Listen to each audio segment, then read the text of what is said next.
दोस्तों, आज हम सती प्रथा के बारे में पूरा समझेंगे। क्या यह हमारे देश में पहले से थी या इसे हमारे देश में लाया गया। पहले आपको बता दें, सती प्रथा कहते किसे थे। ये एक ऐसी प्रथा थी जिसमें पति की मृत्यु होने पर पति के साथ ही उसकी विधवा को भी जला दिया जाता था। कई बार तो विधवा की रजामंदी होती थी, तो कभी कभी उनको ऐसा करने के लिए जबरन मजबूर किया जाता था। देखो, सच बात तो ये है कि हमारे देश में कभी सती प्रथा थी ही नहीं, क्योंकि ना तो सती प्रथा का जिक्र हमारे पुराणों में है और ना ही हमारे वेदों में। और हम तो ऐसे देश में रहते हैं जहाँ स्त्री को सतयुग से ही पूजा जाता है, उनका सम्मान किया जाता है। तो ऐसी क्रूर प्रथा भला हमारे देश में कैसे हो सकती है? तो फिर ये आई कहाँ से? दोस्तों, यूरोप में 15वीं सदी में एक प्रथा चली जिसको विंच हंटिंग बोला जाता था, और ये प्रथा वहाँ कम से कम 2500 साल चली। इसके ऊपर आपको इंटरनेट पर और बहुत सी किताबों में जिक्र मिल जाएगा। आखिर इस विंच हंटिंग में होता क्या था? वही जो भारत में सती प्रथा में होता था। यूरोप में इसे विंच हंटिंग बोला जाता था, हिंदी में अगर बोले तो डायन का शिकार। और ये वहाँ एक तरह का खेल चलता था। शहरों और गांवों में ढूंढ ढूंढ कर ऐसी महिलाओं को मारा जाता था जिसके पति की मृत्यु हो गई हो।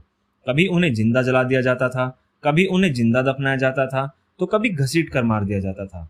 इस तरह का विंच हंटिंग का ये खेल यूरोप में चलता था, जिसे भारत में सती प्रथा के नाम से चला दिया गया। वरना हमारे देश में कोई सती प्रथा थी ही नहीं।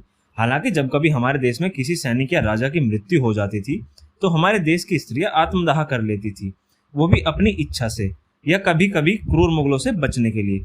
लेकिन कभी भी जबरन किसी महिला को हमारे देश में पति की चिता के साथ नहीं जलाया गया, बल्कि सम्मान से जीने वाली भारतीय महिलाओं की इस बात का फायदा अंग्रेजों ने उठाया।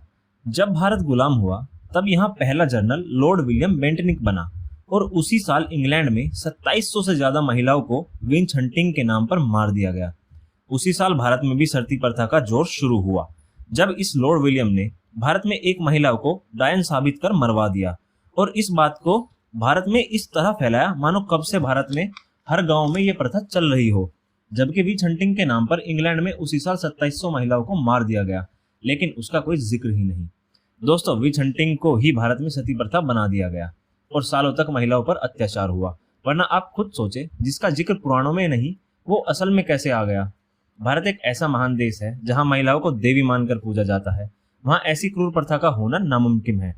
अब आप ही अपनी राय कमेंट में बताएं, और वीडियो अच्छा लगा तो लाइक करें और अपने चैनल को सब्सक्राइब करें। जय हिंद।